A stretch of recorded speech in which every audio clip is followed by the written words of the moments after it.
네, 반갑습니다. 건패스 한국사 김종건입니다. 자, 여러분들이 지난 시간까지 우리가 이제 조선까지 한번 쭉 살펴봤는데, 조선의 내용이 제법 많았죠.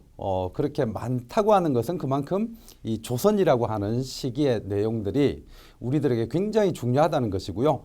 그 중요하다는 것은 다른 게 아니라 어떻게 보면 우리들 시험에 굉장히 영향력이 크다. 이렇게 한번 생각을 해볼 수가 있겠습니다. 그 시간까지, 오늘 이 시간까지 여러분들이 그걸 보아왔다면 이제 합격이 아니라 100점의 성큼 다가왔다. 이렇게 여러분들이 생각을 해 주시면 되겠습니다. 자, 그러면 오늘은 이제 그 조선의 끝부분이 되겠죠. 우리가 흔히 얘기하는 근대화 시기가 되겠는데요. 이제 여러분들의 제목은 열강의 침략, 즉 제국주의 열강인데요. 이 제국주의 열강이 조선에 침략을 함에 있어서 우리는 어떠한 모습을 보여왔는지 이제 그걸 한번 같이 보도록 하겠습니다. 이제 제 뒤로 쭉 이렇게 가로선이 그어져 있을 건데요. 자, 이거는 여러분들에게 교재를 같이 보기 이전에 간단하게 어떤 중요한 사건의 흐름을 함께 보고 나서 책을 보려고 먼저 이렇게 가로선을 그어 두었으니까 여러분들이 그러면 연표를 보려고 하는구나 라고 생각을 해주시고요. 이제부터 한번 시작해 보도록 하겠습니다. 자, 됐죠? 네, 가겠습니다. 자, 이제 우리가 근대라고 표현할 수 있는 시기는요, 뭐 학자들마다 여러 가지가 있겠죠. 우리는 그런 거 필요 없어요. 우리는 여러분들 아무 걱정 마시고 딱 한 가지 시점만 잡아주세요. 자, 이제 1863년입니다. 자, 요 시기를 한번 기억을 해 두시면 되겠습니다. 그럼 도대체 요 시기가 뭐냐라는 건데요. 이 1863년은 이 이전에 있었던 세도 정치가 끝이 나고 고종이 왕이 되었던 시기입니다. 그래서 이제 여기서부터는 여러분들이 그 유명한 고종이라는 왕이 등장하는 시기이구나라고 생각을 해 두시면 되겠고요. 그리고 한 번쯤은 여러분들이 거의 다 들어보셨을 텐데 이제 이 고종의 왕비죠. 명성황후. 우리가 흔히 명성황후라고 부르는 경우도 있지만 실질적으로는 민비라고 부르는 게 맞습니다. 자, 어쨌든 간에 여러분들 많이 명성황후로 알려져 있는 바로 그러한 사람이 등장하는 시기라고 보시면 되겠습니다. 어렵지 않죠? 자, 이러한 시기에 여러분들이 한 가지만 더 알아두시면 좋겠는데요. 이 고종이라는 사람이 왕이 되었지만 너무 어려요. 너무 어려서 실질적으로 정치를 행할 수가 없습니다. 이러한 경우에는 조선의 법이 어떻게 만들어져 있느냐 하면 누군가가 정치를 대신해줘요. 이제 그런 걸 우리가 대리청정이라고 얘기를 하는데 이 당시에는 고종이 어렸기 때문에 정치를 할 수가 없었다. 그럼 누가 도대체 누가 대리청정을 할까요? 라고 생각을 해볼 수가 있겠습니다. 혹시 아시는 분들이 제법 있을 건데요.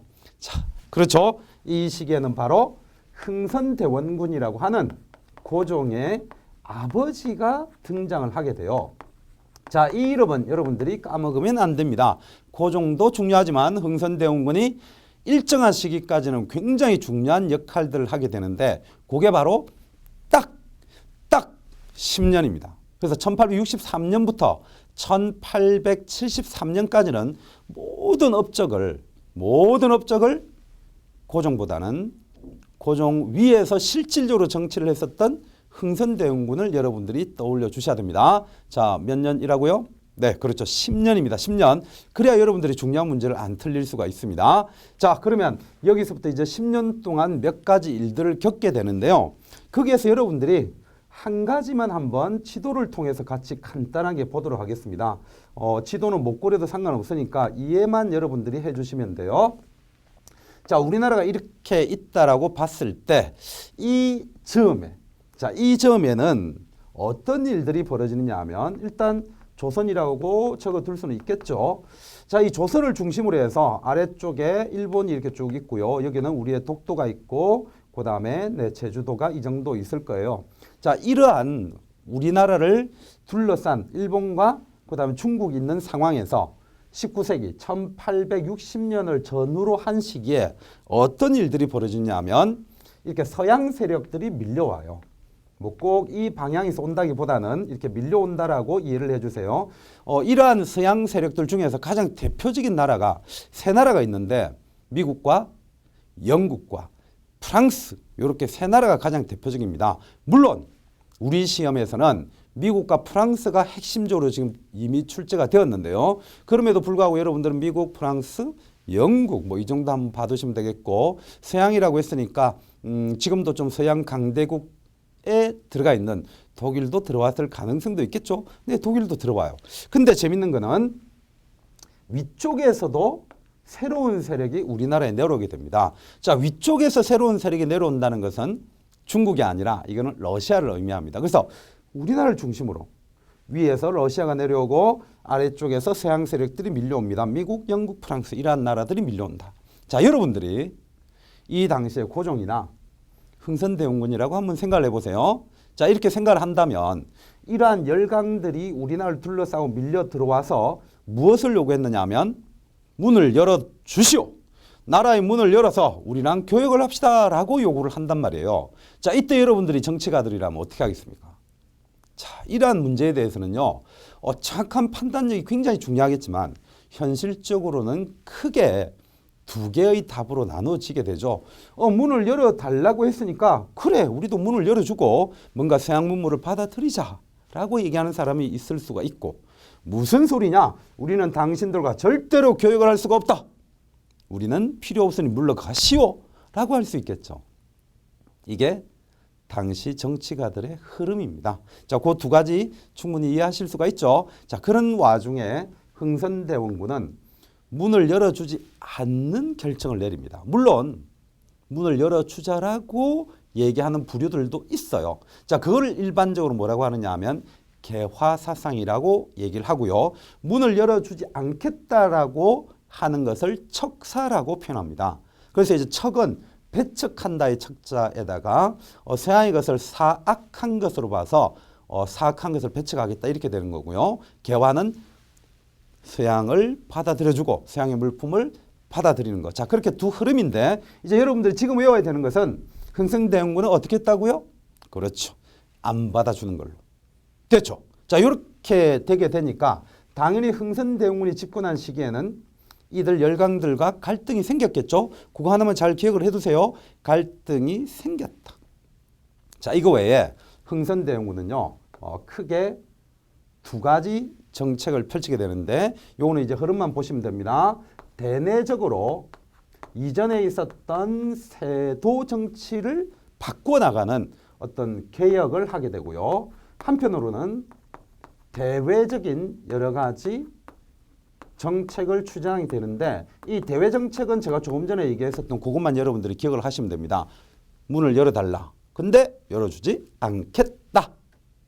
그걸 뭐라고 한다고요? 척사. 이제 전문적인 말로는요, 위정 척사라고 하는데 어쨌든 간에 척사. 그런 것을 기억을 해 두시면 되겠고요. 그래서 일단은 통상을 거부하는 정책을 폈다라고 봐두시면 되겠고, 이제 이 부분에서 여러분들이 시험 문제가 간혹 나오기도 합니다. 요거는 이제 구체적으로 여러분들이 세도 정치에 있었던 정치적 폐단을 없애나가는 거라고 생각을 해두시고, 기출문제 같은 경우에는 비변사를 없앤다든지 등의 정책을 취했다라고 지금은 한번 들어만 두시면 됩니다. 지금은 흐름을 잡는 거니까 됐죠? 그래서 요 부분을 제가 별표를 하고 요쪽으로 약간 나오죠. 이제 연표 작업에서는 여러분들이 중요한 사건을 좀 보셔야 되는데요. 1866년입니다.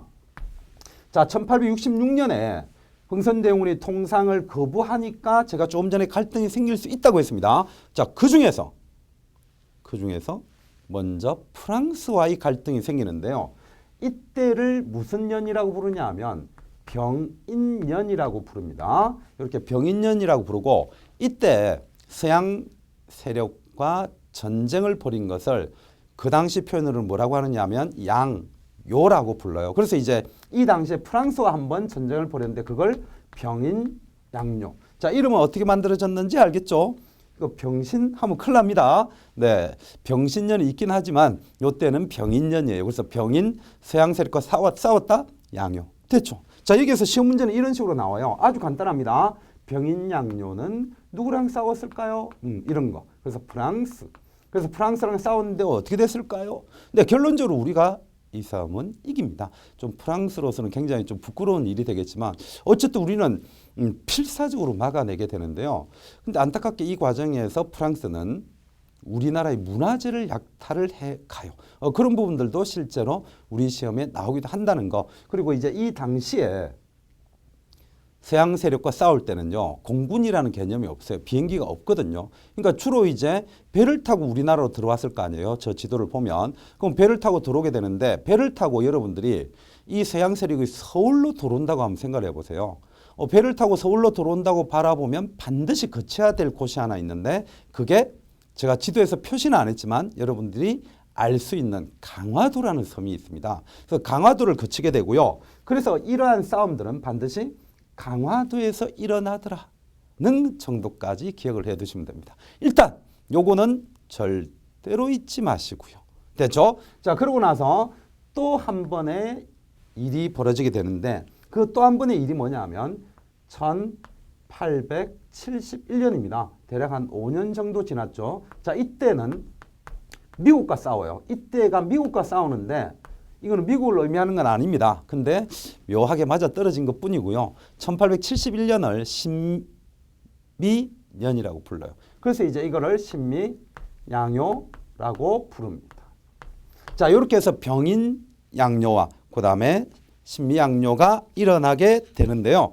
자, 이러한 상황들에서 이제 우리는 또 한 번에 극복을 하게 되고, 이거는 이제 누구랑 붙었는지 여러분들이 봐두면 돼요.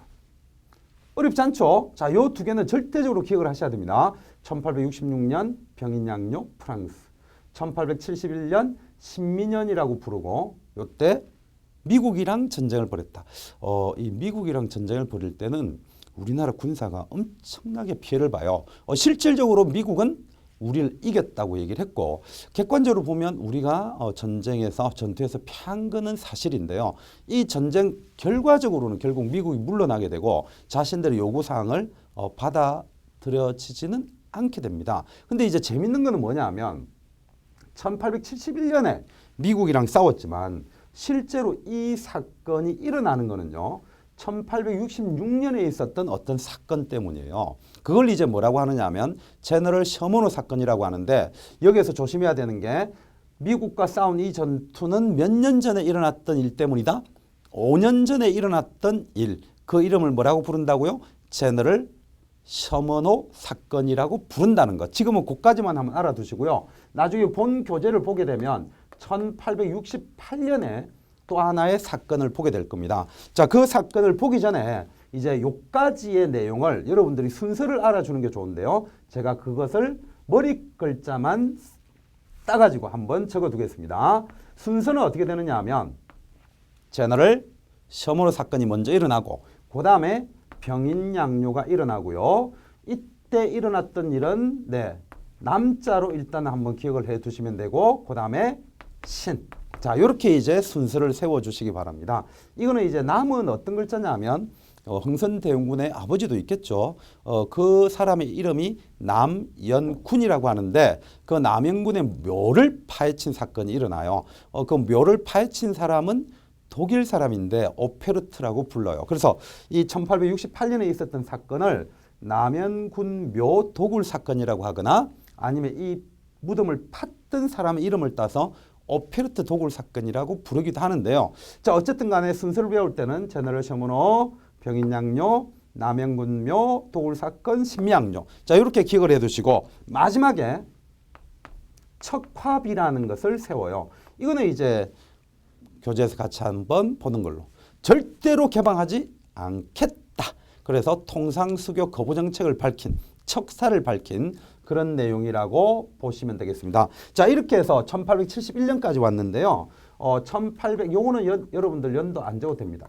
1873년에 고종이 성인이 되면서 이제 직접 정치를 하게 되고요. 그러면서 이제 흥선대원군은 정치에서 물러나게 됩니다. 그래서 흥선대원군은 이렇게 10년까지 했다. 요것만 기억을 해두세요. 제가 처음에 얘기한 겁니다. 자, 그러고 나서 또 중요한 사건이 발생을 해요. 자, 그게 몇 년도냐 하면 1876년인데요. 이 1876년은 우리나라 역사에서 굉장히 너무나 중요한 겁니다. 일명 이렇게 부르는데요. 강화도에서 일본하고 조약을 맺었다라고 해서 이거를 강화도 조약이라고 부르거나, 아니면 조선과 일본이 조약을 맺었기 때문에 조일, 수호, 조규라고 부릅니다. 자, 요거를 여러분들이 외워두시고 일반적으로는 시험에서는 강화도 조약이라는 이름으로 나옵니다. 요것도 어마어마하게 중요합니다. 이게 왜 중요하냐면요. 우리나라 역사는 여러분들이 뭐 이전에 조선을 봐서도 그렇고 고려를 봐도 그렇고 삼국시대를 봐도 그렇고 일본하고는 교류도 했다가 싸우기도 했다가 이게 왔다 갔다 하잖아요. 그러는 과정에서 조선시대에도 일본과 이러한 조약을 맺은 적이 있어요. 근데 중요한 거는 이 조약이라고 하는 것이 기존의 조선시대에 맺었던 조약과는 다르다는 거예요. 어떻게 다를까요? 그게 뭐냐면 이거는 근대적 조약입니다. 그래서 여러분들이 외우실 때는요. 이것을 최초라고 하는 이 단어를 붙여주셔야 되고 그래서 이것을 최초의 그 다음에 제가 조금 전에 한 얘기가 근대라는 단어가 붙는다고 했습니다. 그래서 최초의 근대적인 조약이에요. 됐죠? 이 두 개 단어 꼭 기억을 하시고 그런데 그 내용을 보아하니 모든 내용이 일본에게 유리한 내용으로 되어 있더라라고 해서 이것을 뭐라고 부르냐면 최초의 근대적 불평등 조약이다. 이렇게 표현을 합니다. 자, 요거를 연표상에서 여러분들이 한번 잘 기억을 해 두시고 자, 연표 작업을 하고 나서 제가 교재를 보면서 불평등 조약의 내용을 한번 찾아보도록 하겠습니다. 뭐 우리나라 그 바다를 조사를 하는 해안 측량권을 가져간다든지 아니면 일본인들이 범죄를 저질러도 우리나라 법 적용을 하지 못하는 치외법권이라든지 뭐 관세와 관련해서 무역을 하게 되면 관세를 매겨야 되는데 그 관세를 부과하지 못하게 한다는 등 아주 불평등한 내용으로 조약이 맺어지게 됩니다. 그래서 이 1876년 이것도 절대로 잊어서는 안 됩니다. 자, 이러한 과정을 거치면서요. 1873년에 흥선대원군이 물러났다고 했는데 흥선대원군은 분명히 서양을 안 받겠다고 한다고 했습니다. 그래서 통상을 거부했다고 했는데요. 그러한 흥선대원군이 물러나니까 어떻게 되겠습니까? 정부는 일정 정도 그걸 받아들이는 정책을 취하게 돼요. 그러다 보니까 우리나라 사람들의 입장에서는 급격한 변화가 일어나게 됩니다. 그게 이제 보통은 여러분들은 연도 외울 필요 없어요. 한 1880년경부터 정부가 개화 정책을 추진하게 됩니다. 자, 그러면 앞에서 우리가 본 것처럼 어떤 사람들은 개화가 싫어요 라고 하는 사람도 있고 정부가 개화를 추진하는 걸로 봐서는 어떤 사람들은 개화를 좋아하는 사람도 있다. 이렇게 볼 수 있는 거죠. 여전히 뭐는 할 수 있겠다. 그렇죠. 갈등은 할 수가 있는 거예요. 그러면 개화를 찬성하는 사람들은 정부의 개화 정책을 적극적으로 잘하고 계십니다라고 얘기를 했을 거고요. 반대하는 사람들은 아니 이대호입니다. 뭐 이런 과정들이 있었겠죠. 네. 그래서 그게 갈등이 생겨요. 갈등이 생긴 것 중에 여러분들이 외워야 될 사건 하나가 무엇이냐 하면 요거는 연도 외우는 게 좋고요. 1882년. 자, 82년에 해를 뭐라고 불렀느냐 하면 임오년이라고 불렀고요. 이때 군인들이 반란을 일으킵니다. 그래서 용어가 뭐가 탄생하느냐 하면 임오 군인들의 반란. 뜻은 간단하죠. 82년을 임오년이라고 부르니까 임오년에 일어난 군인들의 반란. 요걸 여러분들이 기억을 해 두셔야 됩니다. 이거는 지금 간단하게 얘기하면 이 개화 정책에 의해서 신식 군대가 생겨요. 즉 기존에 조선에서 쭉 있어 왔었던 군인 외에 신식 군대가 생기게 되는데 그 과정에서 신식 군대와 구식 군인에 대한 차별이 이루어지게 됩니다. 즉 신식 군대는 차별이 아니라 대우를 잘해주고 월급도 꼬박꼬박 주는데 구식 군대는 월급도 안 주고 사람들을 차별하는 거예요. 이에 대한 불만이 생기면서 구식 군인들이 일으킨 난이다. 됐죠? 자, 이렇게 사건 하나 잡아두고요. 자, 그 다음에 이제 마지막 연표 작업인데요. 2년 뒤인 1884년입니다. 요때를 또 뭐라고 부르느냐 하면 갑신년이라고 불러요. 갑신. 네. 그래서 이때 일어난 어떤 사건인데요. 이건 일종의 쿠데타입니다. 그래서 그 쿠데타를 정치적인 큰 변화라고 이 당시에는 그렇게 용어를 하는데요. 그러다 보니까 이때를 갑신정변이라고 하는 사건이 일어납니다.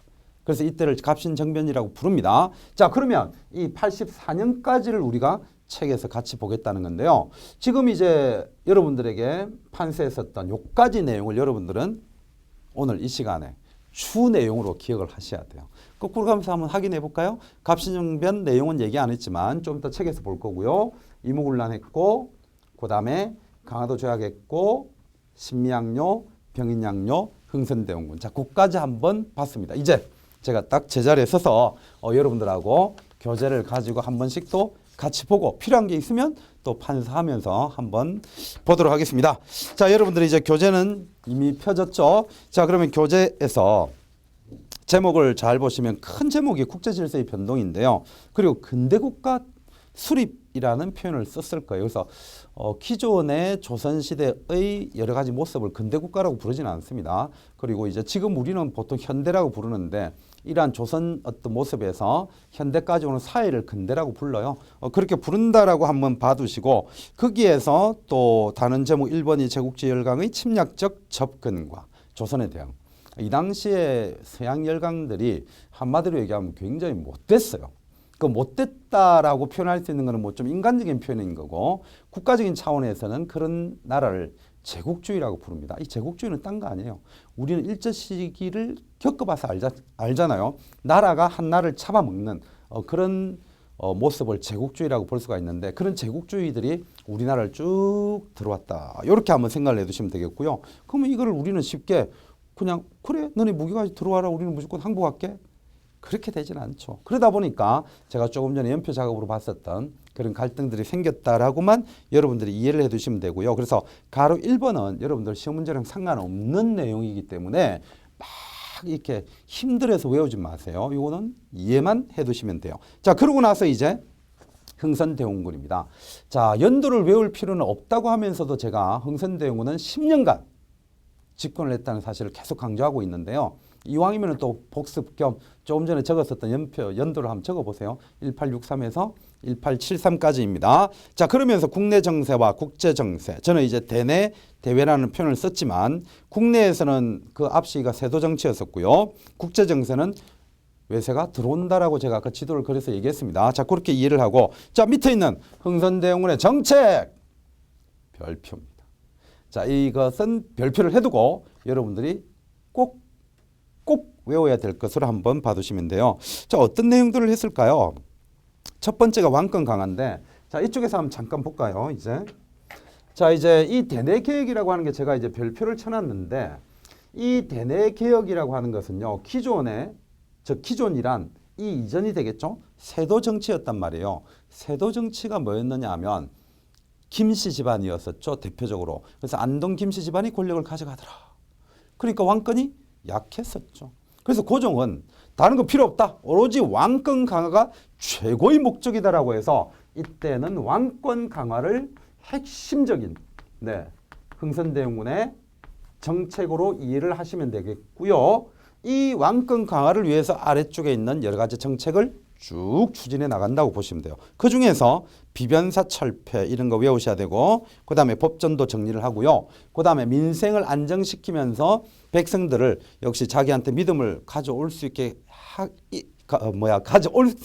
제가 말을 더듬었습니다. 이럴 때 있어요. 다시 갑니다.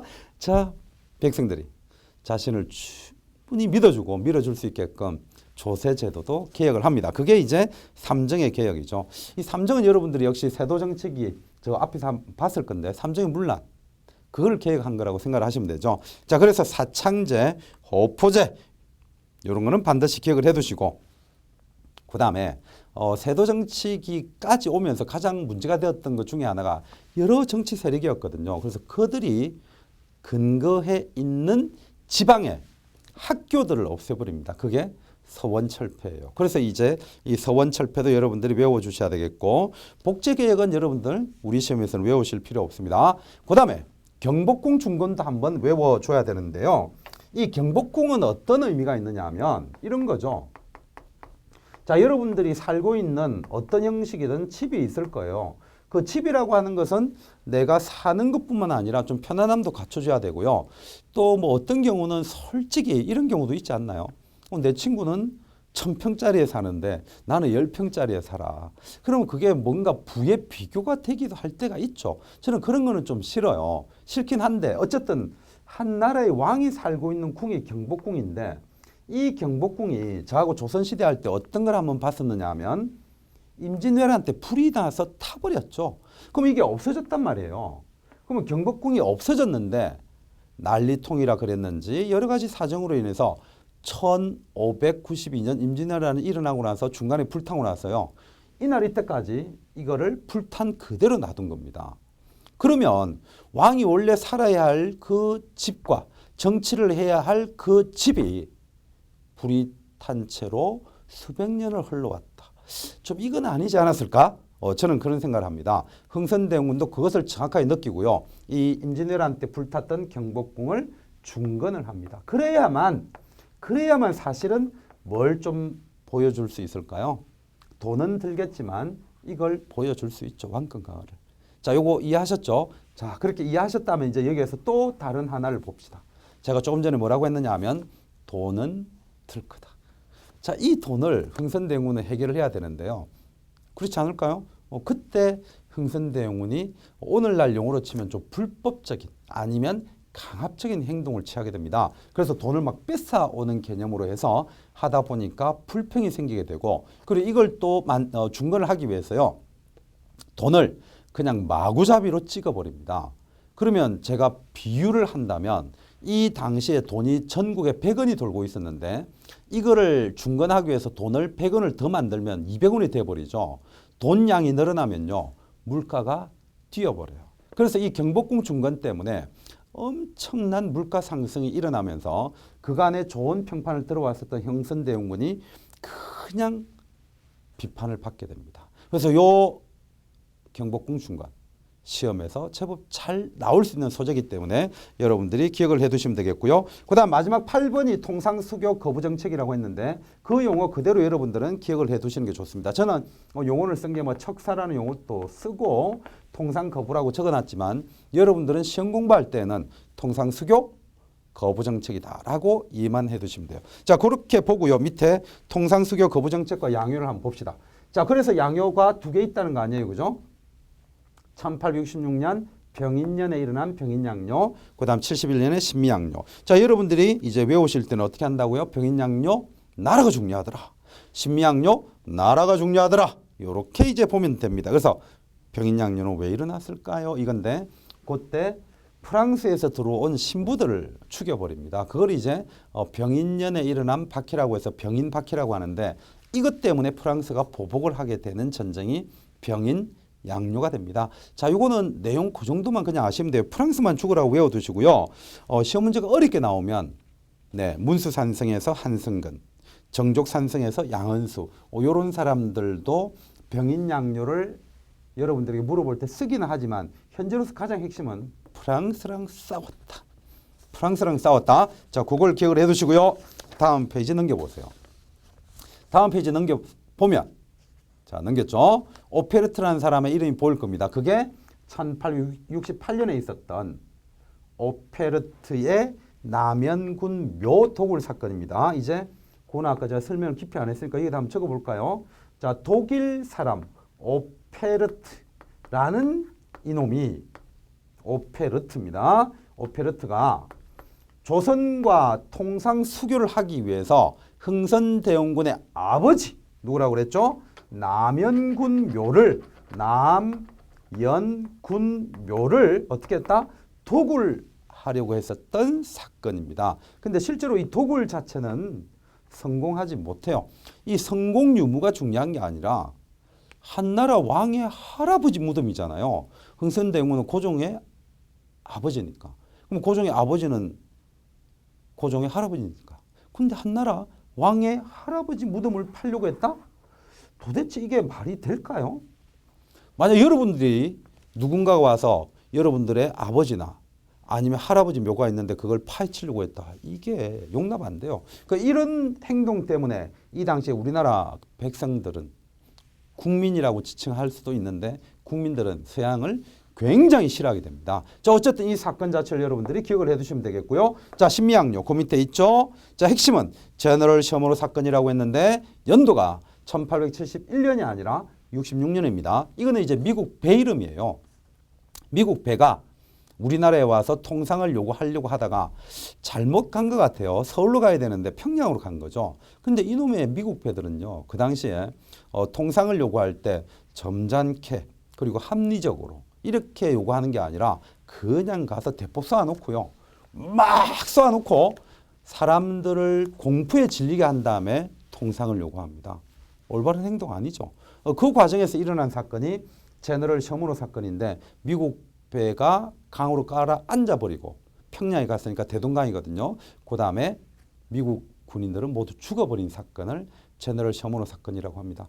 미국 정부도 이걸 알아요. 자기네들이 제국주의적으로 침략한다는 걸 알지만 그래도 또 미국 군인이 죽었으니까 거기에 대한 책임을 5년 뒤에 물은 겁니다.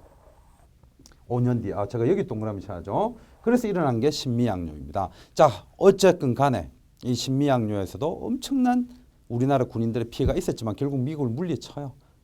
됐죠? 자, 그게 1871년 미국과 싸웠던 신미양요. 나라가 핵심이라고 했고요. 그러고 나서 척화비를 세운다고 했는데 절대로 서양과는 교역하지 않겠다는 것을 흥선대원군이 돌에다 새겨서 전국에 세우게 만듭니다. 그게 척화비예요. 네, 그렇게까지 이제 여러분들이 보시면 되고요. 자, 이제 아래쪽에 보시죠. 중요한 건 여기까지가 하나의 중요한 단원입니다. 이제 아래쪽에 보면 강화도 조약이 있는데요. 그 강화도 조약이 맺어지기 전에 통상 개화론 대두라는 게 여러분들 내용상에서 보일 거예요. 그죠? 이거는 제가 아까 어떤 식으로 연표 작업할 때 말씀드렸냐면 한쪽에서는 서양의 요구에 대해서 절대로 불가하다라고 반대하는 사람이 있다고 했고 한쪽에서는 그게 뭐가 받아줘야지. 개화라고 하는데 그 개화를 주장하는 사람들이 있다고 그랬죠. 그 사람들의 이름이에요. 그래서 그런 사람들을 초창기에는 통상 개화론이라고 부르고 그중에서 가장 대표적인 인물은 박규수라는 사람을 알아두시면 되겠습니다. 자, 어쨌거나 간에 다시 이제 이쪽으로 가는 거죠. 자, 강화도 조약도 역시 시험 문제에서 굉장히 중요하게 나오는 것인데요. 자, 누구랑 맺었다 그랬죠? 일본과 맺었다고 했고요. 이 일본과 맺을 때 일본이 우리나라하고요. 이 조약을 맺을 때 편하게 맺지 않습니다. 일본은 미국한테 기술을 배워요. 그래서 침략적으로 공격을 한 다음에 조약을 맺을 생각을 하게 되고요. 그러면서 자기네들이 먼저 우리를 괴롭히는 게 아니라 우리 사람이 먼저 자기네들에게 총을 쏘거나 하는 것을 유도를 해내게 됩니다. 그게 무슨 사건이라고 불리느냐 하면 운요호 사건이라고 불러요. 그래서 배경에 보면은 여러 가지가 있지만 여러분들은 다 필요 없고요. 우리 시험에서는 끝에 있는 한 개 운요호만 여러분들이 외워주시면 됩니다. 이 운요호 사건이 강화도 조약의 배경입니다. 자, 그러고 나서 내용을 보시면 이 내용은 별표를 치고 여러분들이 외워주셔야 돼요. 이는 확실하게 외워줘야 됩니다. 네, 청나라의 간섭을 배제하고자 했다. 그리고 부산, 원산, 인천을 개항하고자 했고요. 해안 측량권, 치해법권 이런 게 보이는데 이 중에서 가장 불평등한 요소는 두 가지입니다. 해안 측량권하고 그다음에 치외법권. 치외법권은 일본인이 범죄를 일으켰을 때 우리나라 정부가 손을 쓸 수 없는 거. 그렇게 이해를 하시면 되겠습니다. 자, 그렇게 이제 이해를 하면 되겠고요. 밑에 강화도 조약 내용이 1관, 4관, 7관, 10관까지 내용인데 금방 그 내용과 동일한 내용입니다. 이제 그렇게 한번 보시면 되겠고요. 자, 의 부분 보이시죠? 위에서 최초의 근대적 불평등 조약. 이것도 잊지 마시고요. 그리고 동그라미 4번, 5번도 있지만 이거는 지금은 안 하셔도 돼요.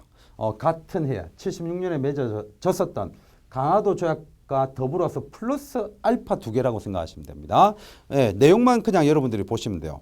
외교관이 자유롭게 여행을 할 수 있고 그 다음에 거리주에서는 장사를 할 수가 있고 그 다음에 일본 화폐를 유통할 수 있다. 뭐 이렇게 한번 봐두시면 되겠고요. 거기에 보시면 동그라미 5번에 양곡 쌀입니다. 무제한으로 일본으로 가져갈 수 있다는 얘기고 무항세. 항구에 배를 대도 세를 내지 않고 무역을 위해서 물건을 들여왔을 때도 관세를 매기지 않는다. 이런 내용들. 네, 그런 내용들을 여러분들이 강화도 조약으로 기억을 해 주어도 됩니다. 네, 충분히 그렇게 하시면 되니까 걱정 마시고요. 자, 이제 한번 넘겨보세요. 자, 그렇게 해서 강화도 조약 내용을 봤다면 또 사료 2개가 있겠지만 그거는 지나갑니다. 자, 그러고 나서요. 일본과 강화도 조약을 맺었으면 우리가 일본하고 최초로 근대적인 조약을 맺었기 때문에 일본한테 제일 먼저 개방한 거지 않습니까? 그러고 나서 이제 다른 나라들에게도 문을 열어주기 시작합니다. 그 중에서 가장 먼저 열어준 외국 서양은 미국인데요. 사실 이제 미국뿐만 아니라 중국하고도 근대적 조약을 맺는 등등의 일이 벌어집니다. 그래서 여러분들이 보시면 서양 열강과의 문호 개방이 있고요. 그 중에서 조미수호 통상조약만 밑줄 한번 딱 해두세요. 조미수호 통상조약만 밑줄 해두시고요. 그 과정에서 내용이 중요한데요. 네, 내용을 보시면 일본하고 다르게 관세를 적용하지만 네, 끝에 2개를 별표쳐서 외웁니다. 일본하고 같은 거 뭐 있습니까? 그렇죠. 여전히 치외법권 이런 게 들어간다는 거고요. 또 하나가 최혜국 대우라는 게 있어요. 이 최혜국 대우는 뭐냐 하면요. 이런 겁니다. 자, 이제 조선이 이렇게 있고요. 그 다음에 일본이 여기에 있습니다. 자, 그리고 미국이 있어요. 자, 이렇게 있을 때 일본에게는 A라는 혜택을 줬다고 칩시다. 근데 다른 나라에는 A라는 혜택을 안 줬어요. 그러면은 이 나라만 좋은 게 되는 거고 미국은 별로 안 좋을 수도 있잖아요. 미국하고 일본의 입장에서 얘기하는 겁니다. 우리나라는 가능하면 안 주는 게 좋겠지만 두 나라의 입장에서 놓고 보면 A라는 혜택을 받은 일본은 좋겠지만 A라는 혜택을 받지 못한 미국은 기분이 나쁘겠죠. 이걸 방지하기 위해서 만든 조약이 최혜국 대우입니다. 이거는 이런 거예요. 너네 일본한테 A라는 조항 줬네? 그럼 우리도 줘. 말 안 해도 줘야 됩니다. 이렇게 말 안 해도. 만약에 우리나라가 프랑스한테 B라는 조약을 줬어요. 이게 좋은 거단 말이에요. 자기네들 입장에서 볼 때. 좋죠. 그러면 또 어떻게 하느냐 하면 자동적으로 B도 미국한테 줘야 돼요. 또 다른 나라랑 C라는 내용으로 조약을 하면 미국한테 없어요? 그럼 또 C도 줘야 돼요. 이게 최혜국 대우입니다. 이거 사람 잡는 겁니다. 사람이 아니라 나라 잡는 거죠. 어쨌든 간에 이 최혜국 대우가 미국에 있다는 거 한번 봐두시고요.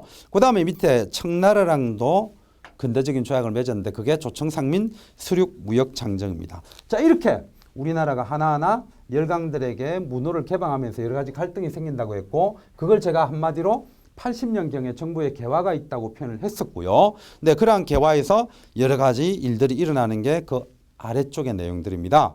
자, 그 중에서요.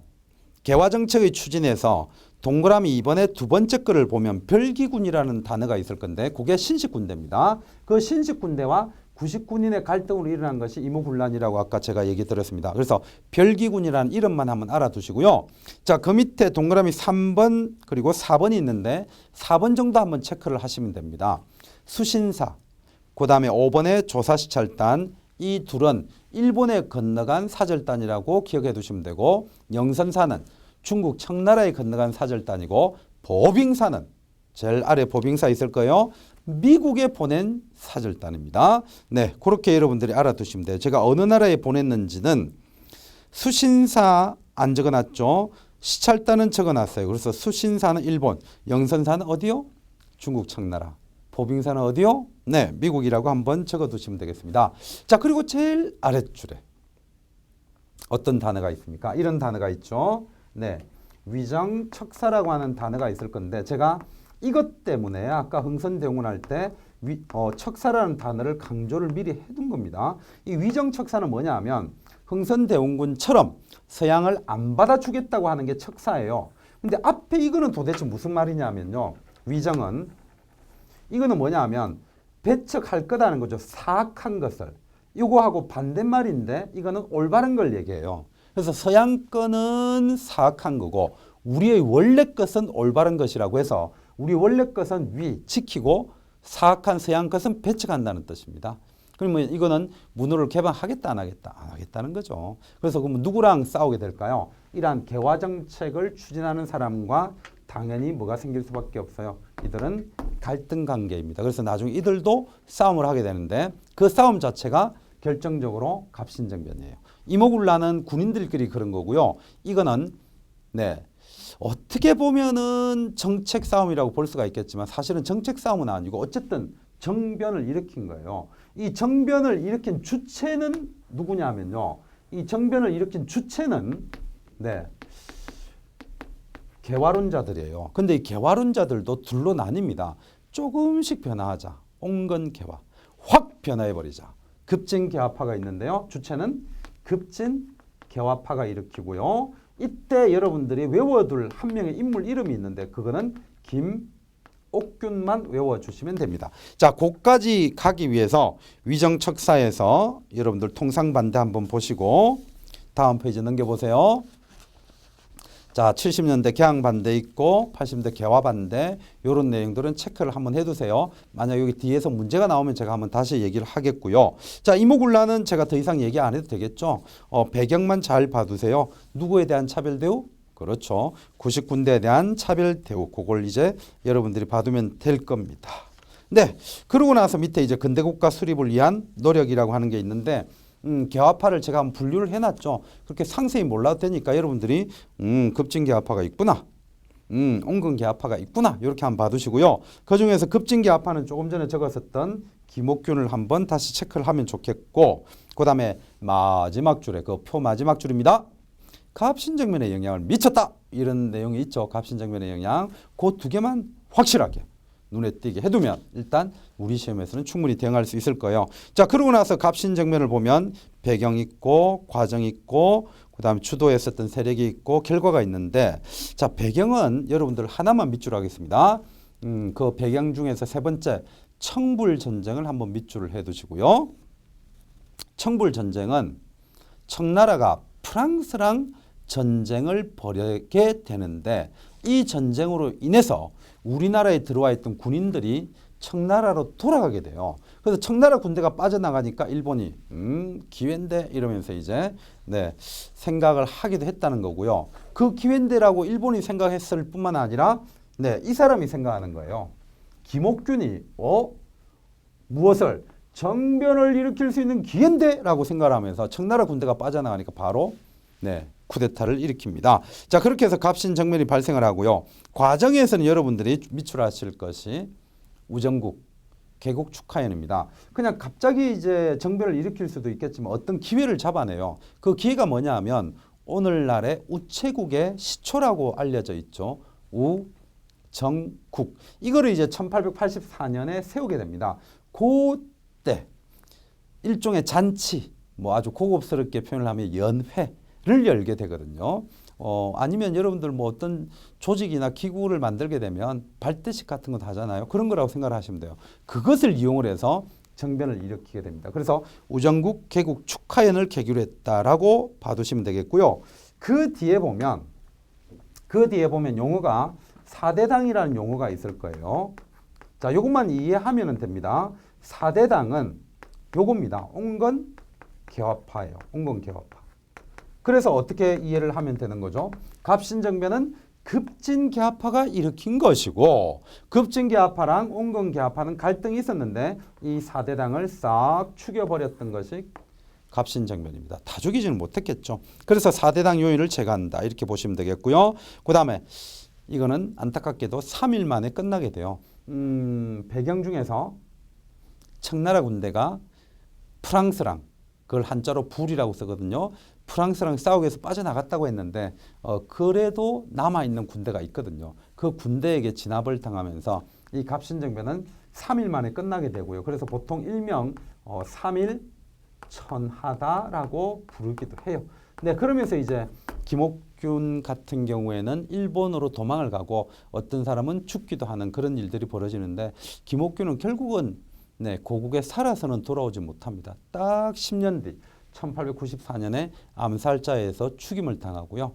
그 다음에 죽임을 당하고 나서는 시체를 우리나라로 가지고 와서 한강변에다가 몸을 5조각을 내서 걸어둡니다. 그게 이제 김옥균의 마지막 장면이 되겠는데 어쨌든 간에 이런 갑신정변이 84년에 있었어요.